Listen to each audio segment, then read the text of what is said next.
Morning, fifth graders. This is Mr. James, and I'm back with your day 5, week 2 reading lesson. We are doing lesson 12 today. We're going to continue reading from Pedro's journal. Our enduring understanding continues to be learners understand the explorers have had both positive and negative effects on societies. Hopefully, in this text, you're learning about some of the negative effects that Columbus had on his arrival to the New World. I know that you've probably been told for years about all the positives, but there were definitely some negatives as well. And our essential question is, how do readers quote accurately from a text when comparing and contrasting themes and topics? Make sure you're paying attention to that checklist you have for your right and response to reading, because that's going to help you to make sure that you provide not only evidence from the text to support your answer, but also a topic sentence and an answer to the question that is defended with that evidence or linked to it. Today's objective is I can use details in the text to understand characters. So we're going to look specifically at the details within the text that give us more information about those specific characters. So we not only get information about characters based off of what they say about them, because the author will often describe them in words about, their appearance or maybe the way that they act. But really, as a reader, it's very important that you take a look in particular at the actions and the things that a character does and says, and then you have to make inferences to better understand that character. So as you listen to our text today and follow along in your own text, be sure that you are thinking about how each character, what their actions and what their dialogue says about them. We're going to go ahead and start on page 84 and read through to page 87. Let me get my text out here. And please make sure you are following along in your own text or on the screen.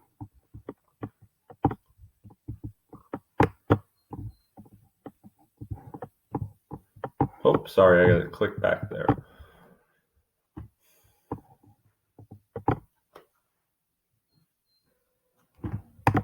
December 3rd. We are anchored in a quiet harbor in scattered showers. It has been raining for days without the slightest breeze or gust. Many of the men went ashore to wash their clothes and themselves in the river. 2 men wandered into the jungle and returned to tell us they had come upon a village where hanging from a post was a basket with a man's head in it. I don't think I will go looking in any baskets I find. One day I went ashore with Diego, Columbus, and a native who is working as an interpreter for us. The captain gave Diego a bag of brass rings, glass beads, and bells, and told him to see what trading he could do. Diego agreed, but I could tell he does not like to do this. A group of natives joined us, but these were not so friendly, and they had little to trade. Their eyes were distrustful, and their bodies were painted red, with bundles of feathers and darts hanging from them. When we finished our meager trade, they gathered at the stern of our small boat in the river, and one began making a speech we could not understand. The others began to shout in response. Columbus stood by, looking pompous and arrogant as he waited. But the interpreter with us turned pale and began to shake. He told the captain to go back to the Santa Maria at once, that they were planning to kill us.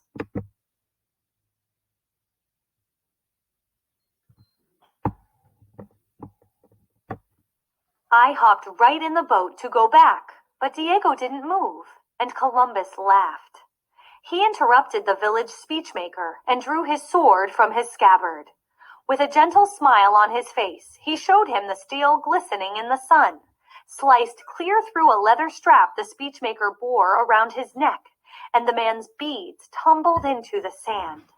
Next, the captain had one of his men demonstrate his crossbow. At this, the crowd of natives turned and ran into the trees. Our interpreter was still not comforted. He jumped into the boat beside me and, trembling, beckoned us to get aboard and get back to the ship quickly. The captain was slow about it. He talked of how he admired the workmanship of these natives, but how cowardly they were. They are so timid. 10 of our men could frighten away thousands of them. I said nothing.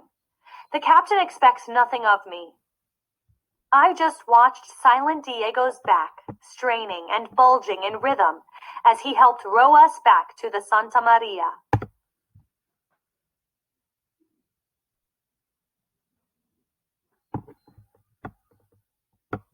December 13th. It is difficult to keep a journal now that we are so busy, traveling from island to island and up and down rivers and in and out of harbors.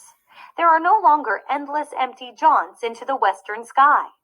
But one thing has not changed. The crew continues to grumble.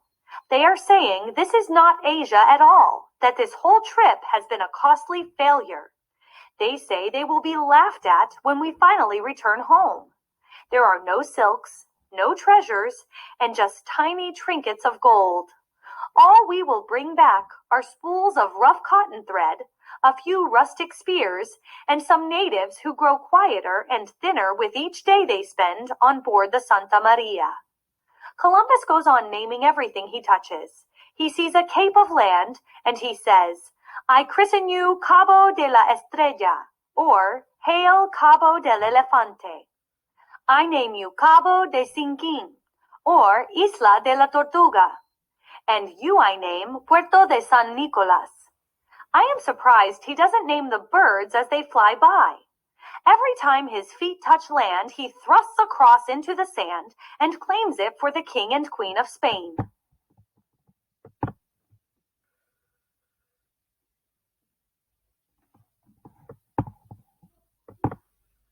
The natives no longer greet us with gifts and song. Now, when they see us, they run. I am glad for this.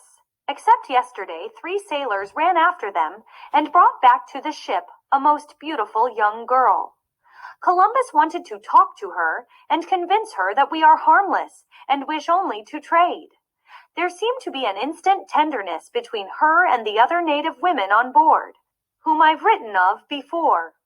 She wanted to take the women with her when she left.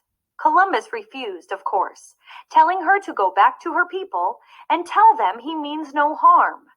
The women touched hands and spoke to each other in quiet whispers. Once she was gone, the captain turned to me and said, "Did you see the gold ring in her nose?" The next day, he sent a party to search for her and her village, and they found the village, but it had been abandoned. The fires were still warm, but not a soul was tending them. Soon they found people hiding and persuaded them to come out. They reported they even saw the beautiful girl on the shoulders of her husband. But when they returned to the ship, they did not bring gold or silks. More blessed parrots. All right. Hopefully, through that section there, you were able to look at some of the actions, particularly of Columbus, but then also of the native people, and determine what that tells about them, how they are feeling in this moment, and how they might be perceived by others. Please make sure you answer the questions right after this, and then I will be back shortly with your writing and vocabulary lesson. Hope your day is great, and I will talk to you again very soon.